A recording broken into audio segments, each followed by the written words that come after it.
La dysfonction érectile, c'est l'incapacité d'obtenir ou de maintenir une érection pour avoir un rapport sexuel satisfaisant.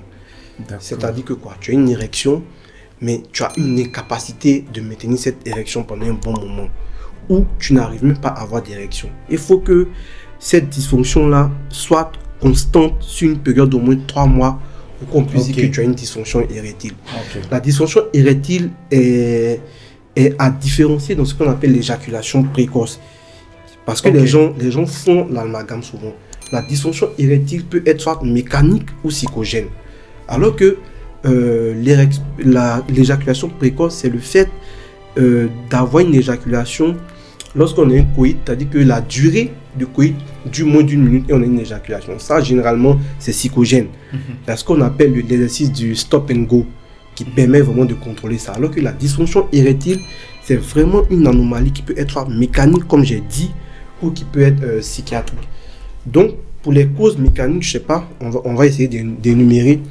Par exemple, il y a la prise, il y a l'âge d'abord qui est un facteur, et il y a certaines maladies qu'on appelle les maladies cardiovasculaires, c'est-à-dire tout ce qui est lié au vaisseau sanguin.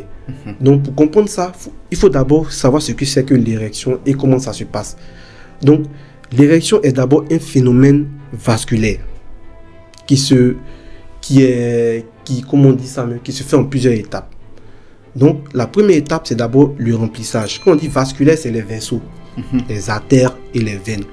Donc, c'est vasculaire par les artères, les veines et aussi nerveux avec ce qu'on appelle le nerf hypogastrique qui va quitter au niveau de, comment dirais-je, du pubis, qui va redescendre au niveau du pénis.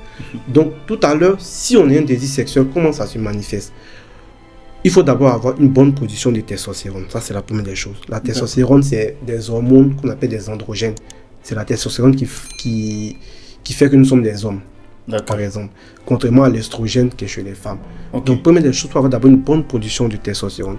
Après ça, lorsqu'on a un désir sexuel, le cerveau, par le nerf hypogastrique qui va redescendre au niveau des nerfs caverneux, va nous dire que bon, le monsieur-ci veut avoir des rapports sexuels.